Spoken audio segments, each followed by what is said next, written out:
Bonjour auditeurs et auditrices de Radio Taïwan International. Vous êtes en compagnie de Clément Tricot et c'est bientôt le festival de la bande dessinée d'Angoulême. En outre, ce festival se déroule cette année du jeudi 30 janvier au dimanche 2 février. Aujourd'hui, nous allons donc parler de la présence taïwanaise au festival d'Angoulême. J'ai aussi eu la chance de rencontrer Li Ben, web designer, auteur de bande dessinée et rédacteur en chef de la revue de bande dessinée indépendante Taiwan Comics, qui fait partie de la sélection pour le prix de la BD alternative 2020 du festival.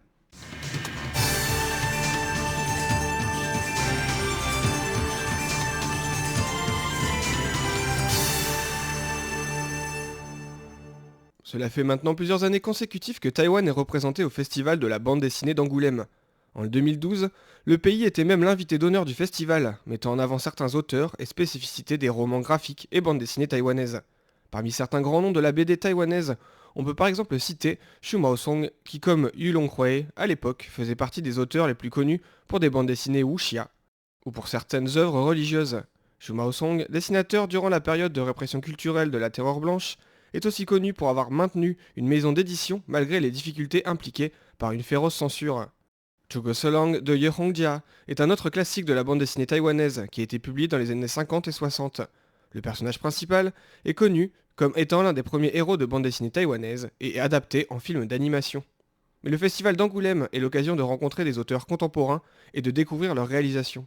Chung Hongyao, auteur majeur de la bande dessinée taïwanaise, a participé à plusieurs éditions du Festival international de la bande dessinée d'Angoulême.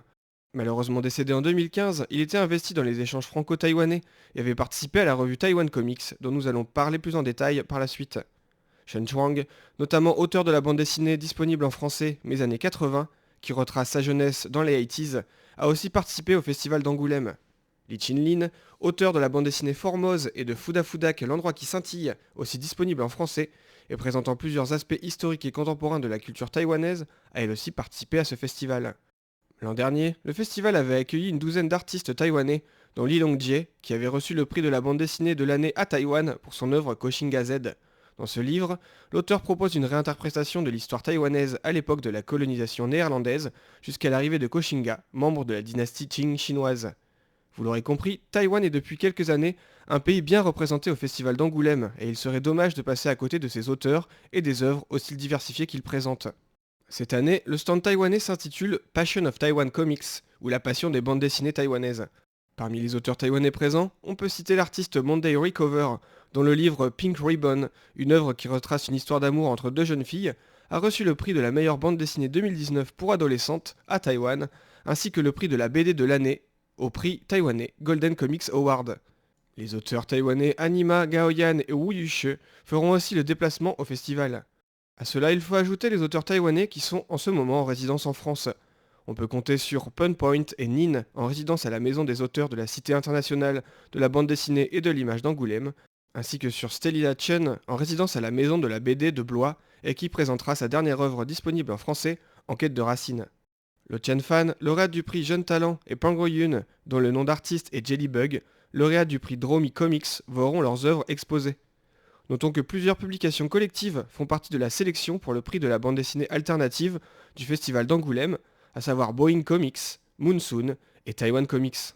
Si le gouvernement, et notamment via le ministère de la Culture, soutient les auteurs, ce sont justement ces exemples d'éditions indépendantes comme Taiwan Comics qui ont largement contribué à partager le travail des auteurs et la diversité des bandes dessinées taïwanaises à travers le monde.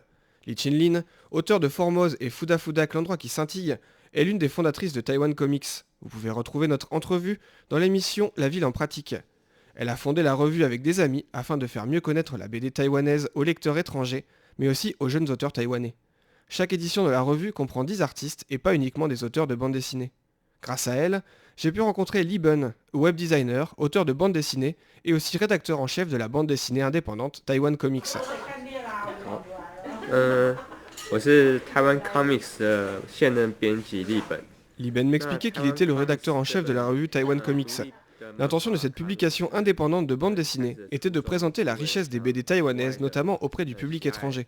Les fondateurs de Taiwan Comics ont donc souhaité montrer les singularités de la BD taïwanaise qui sont différentes des autres pays asiatiques. Taiwan Comics a mis en avant plusieurs styles d'auteurs et des BD taïwanaises, mais aussi soutenu la créativité des différents artistes qui ont participé aux publications. Depuis le numéro 1 de la revue jusqu'au numéro 10, le dernier publié, ils ont partagé les créations d'auteurs taïwanais et d'autres invités. Selon lui, les occasions pour découvrir les bandes dessinées et œuvres taïwanaises sont de plus en plus nombreuses, comme lors du festival d'Angoulême par exemple.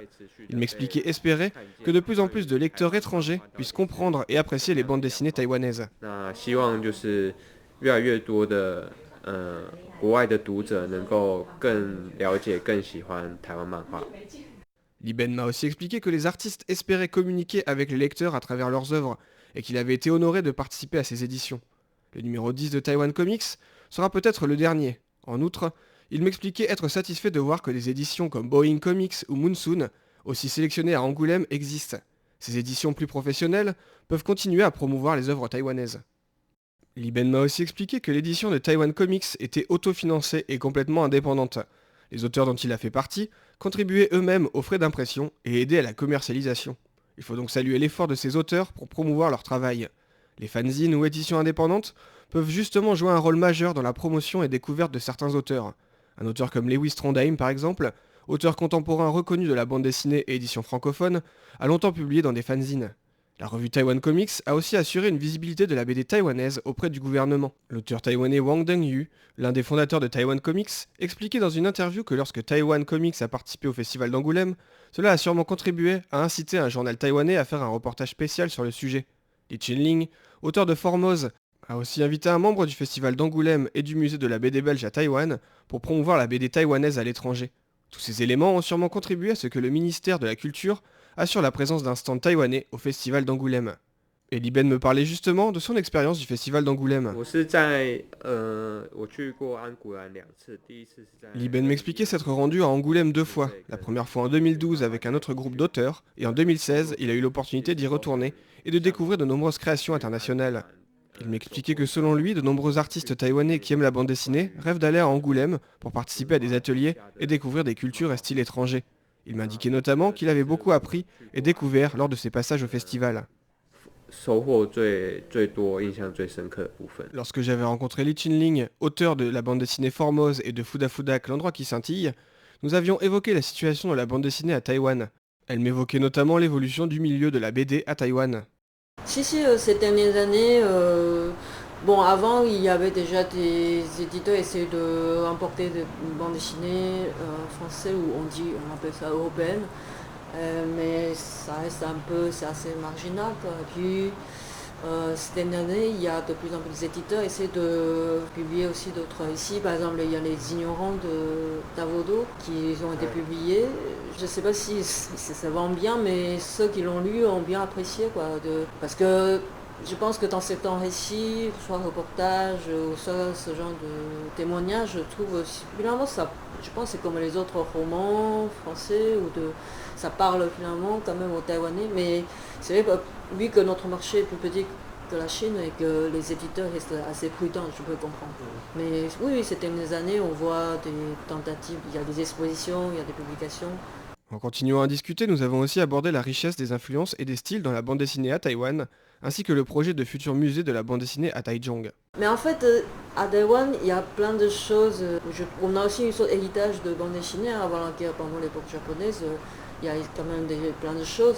Et la présidente a annoncé, avec la ministre de Culture, annoncé un projet de musée de la bande dessinée. J'espère finalement que ça pourrait vraiment se faire. Et de pouvoir essayer de sauvegarder quand même plein de vieilles publications, ou pourquoi pas les originaux, tout ça, de mettre en valeur quand même ce héritage, quoi. Parce que l'histoire de bande dessinée de Taïwan ne commence pas seulement après 1945, avant la guerre, il y avait déjà plein de choses. Mais c'est vrai que moi, par exemple, il y a des collectionneurs qui m'ont parlé parce qu'eux, ils manquent des moyens de préserver tout ça. Et tu vois, Taïwan, c'est subtropical. Et leur collection, tu vois, de BD, bon, pas les originaux, mais de BD, voilà, se fait bouffer par les bestioles. Parce qu'ici, c'est vrai que la conservation personnelle chez soi, ça, c'est difficile. C'est ça que, oui, on aurait envie, on aurait aimé avoir vraiment un musée comme le musée bande dessinée Angoulême, avoir une condition vraiment meilleure pour préserver comme tout ça, et en même temps aussi essayer de peut-être continuer à créer des échanges, pourquoi pas. Ça a continué, la Taïwan depuis même 2011 déjà, il y a une petite tentative, et après 2012, Et tous les ans, il y a une délégation taïwanaise qui participe au festival d'Angoulême. Donc, après, il y a aussi des résidences, des échanges. Donc, ouais, on attend quand même à avoir plus d'échanges. Pas seulement les Français, bien sûr, peut-être d'autres pays dans le monde, quoi. Et si vous vous intéressez à la bande dessinée taïwanaise, n'hésitez donc pas à suivre ces auteurs, mais aussi les revues qui font la promotion de leur travail. À Taïwan, vous pouvez suivre les informations relayées par exemple par le Taiwan Comics Base à Taipei, qui propose des expositions, vend des bandes dessinées et promeut les artistes taïwanais. Cette base de la bande dessinée est soutenue par le ministère de la Culture, qui lui aussi via son site internet fait souvent la promotion de certains artistes. Pour les plus impatients, n'hésitez pas à vous renseigner lors des festivals de bande dessinée pour savoir si des auteurs taïwanais sont présents, ou bien à suivre les différents festivals de bande dessinée à Taïwan. Si vous ne savez pas par où commencer, lire les auteurs primés au Taiwan Golden Comics Awards peut être une solution. Je souhaite donc une bonne lecture à ceux qui mettront la main sur des œuvres taïwanaises, et bon festival pour les chanceux qui se rendront à Angoulême à la rencontre des auteurs taïwanais. C'était Clément Tricot pour Radio Taïwan International, je vous souhaite une bonne écoute de la suite de nos programmes.